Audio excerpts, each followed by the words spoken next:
est 5h09, Alexandre Lemaire. À la une du JD News. Bonjour Jules Torres. Bonjour Alexandre, bonjour Marion. Jordan Bardella fait la une du JD News. Cette semaine, le président du RN donné gagnant au second tour de la prochaine présidentielle par un sondage Odoxa. Et Jules Torres, qu'est-ce qui ressort vraiment de cet entretien ?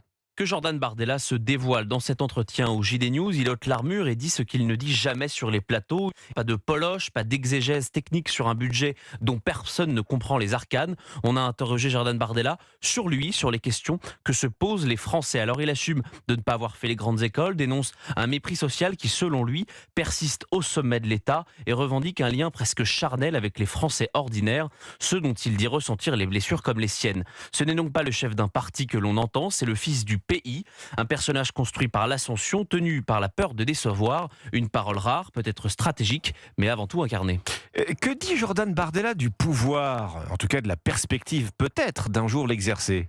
Là encore, il ne contourne rien. La politique, pour lui, est un sacerdoce, pas une posture, pas un slogan, c'est une confession. Il raconte ses rencontres qui le diminuent, l'agriculteur au bord du gouffre, le policier lessivé par le laxisme, tous ces visages qui le ramènent à la réalité nue du pays. Ce sont eux qu'il fait entrer dans son livre, Ce que veulent les Français, publié aux éditions Fayard, comme pour donner une place, une voix à ceux qui n'en ont plus. Et dans l'entretien, Jordan Bardella parle aussi du prix personnel, une vie privée sacrifiée, un téléphone qu'il rêve d'éteindre, une hyperconnexion qui étouffe et ce sentiment très contemporain de ne plus vraiment s'appartenir. Il parle de discipline, de maîtrise, comme d'une hygiène de survie dans un monde politique devenu un rouleau compresseur. Et quand on lui demande sa seule peur, il ne répond pas à l'échec, mais l'erreur, celle qui trahirait la confiance des Français. C'est peut-être là qu'il pose sa différence, moins tribun que gestionnaire calme, presque ascétique, un homme qui se prépare et qui se prépare vite. Alors je parlais un peu plus tôt de ce sondage Odoxa, Jules Torres, qui donne effectivement au patron du RN toutes les raisons de se réjouir.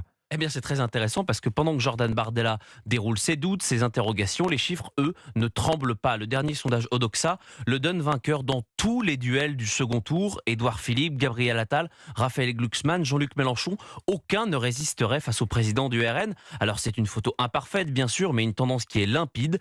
Il ne domine plus seulement le premier tour, il s'installe comme un candidat majoritaire. Alors dans un pays lessivé par la dissolution ratée, l'impasse parlementaire et l'effritement du centre, sa percée à Jordan Bardella ressemble à un glissement tectonique. Marine Le Pen prépare la succession, le bloc central se cherche, la gauche hésite et au milieu de ces secousses, il apparaît comme le point fixe, celui qui a une ligne, un cap et une direction. Et c'est là que l'entretien au JD News prend tout son sens. L'homme qui doute rencontre un pays qui, lui, ne doute plus. Le récit et les chiffres convergent et pour la première fois, la question n'est plus Jordan Bardella peut-il gagner, mais bien qui peut encore l'empêcher.